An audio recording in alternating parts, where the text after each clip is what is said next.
আসসালামু আলাইকুম, স্বাগতম সবাইকে বিসি জব কেয়ারে। ঈদ উল ফিতরের যে বন্ধ, এই বন্ধটাকে কিভাবে কাজে লাগাবেন এবং এর পরবর্তীতে কি কি সুসংবাদ আসতেছে চাকরিজীবীদের জন্য, সেই বিষয়ে আজকে আমরা কিছু টাইম আলোচনা করব। সবাইকে ধৈর্য ধরে আমাদের সঙ্গে থাকার জন্য অনুরোধ করছি। ঈদ উল ফিতরের যে লম্বা ছুটি, এই ছুটিতে যারা ফ্রি টাইম পাচ্ছেন, কারণ হয়তোবা অনেকেই প্রাইভেট জব করতেছেন, পাশাপাশি বিভিন্ন সরকারি চাকরি খুঁজতেছেন, তাদের জন্য এটা একটা বিশাল প্লাস পয়েন্ট, এক নাম্বার। আর দুই নাম্বারে হলো যে অন্তত যারা স্টুডেন্ট আছে তাদের জন্য বিশাল প্লাস পয়েন্ট, কারণ এই সময় স্কুল কলেজগুলো বন্ধ।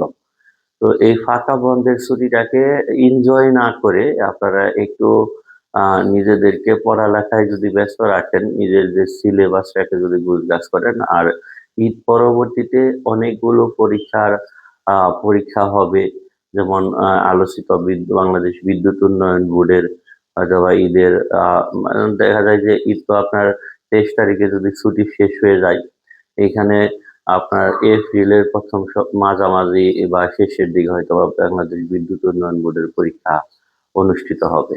তারপরে আপনার আছে আহ, এখানে স্কুল পরীক্ষা, আর এরকম অন্যান্য অনেক প্রতিষ্ঠানে যেগুলো সার্কুলার হয়েছিল, পরীক্ষা হয়নি। তারপরে দ্বিতীয়ত হলো যে ঈদের পরবর্তী সময়ে দেখা যায় যে এপ্রিলের প্রথম সপ্তাহের দিকে অনেকগুলো সার্কুলারও আসার সম্ভাবনা আছে।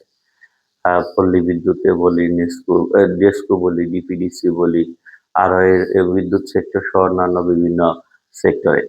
তো এই বন্ধের সময়টাকে যদি আপনারা একটু কভার করেন, এই স্টাডি যে আপনার যে পড়ালেখার লেভেলটা, এটা যদি একটু রিভাইজ করেন, বা যেই পড়াগুলো এখন পর্যন্ত ল্যাগিং আছে বা যেখান থেকে আপনি পিছিয়ে আছেন, এগুলোকে যদি একটু ঠান্ডা মাথায় রিভাইজ করেন বা আয়ত্ত করার চেষ্টা করেন, তাহলে কিন্তু আপনার এটা একটা প্লাস পয়েন্ট হয়ে রইলো। ঠিক আছে, যে মানে পরীক্ষার আগে বা সার্কুলারের আগে আপনি নিজেকে প্রিপেয়ার করে নিতে পারলেন।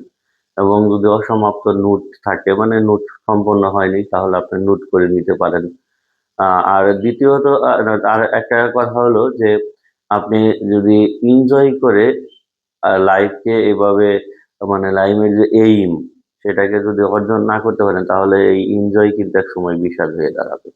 এই বন্ধের সময়টাকে আপনারা অবশ্যই নিজেদেরকে স্টাডির মধ্যে রেখে তারপরে চাকরির জন্য প্রস্তুতি নিন। চাকরি হলে পকেটে টাকা থাকলে তখন এমনিতেই পরিবার বলেন, সমাজ বলেন, তথা সামাজিক ব্যবস্থাপনায় আপনি কিন্তু একজন মানে গুরুত্বপূর্ণ ব্যক্তি হয়ে উঠবেন এবং এনজয় তখন অনেক সময় পাবেন।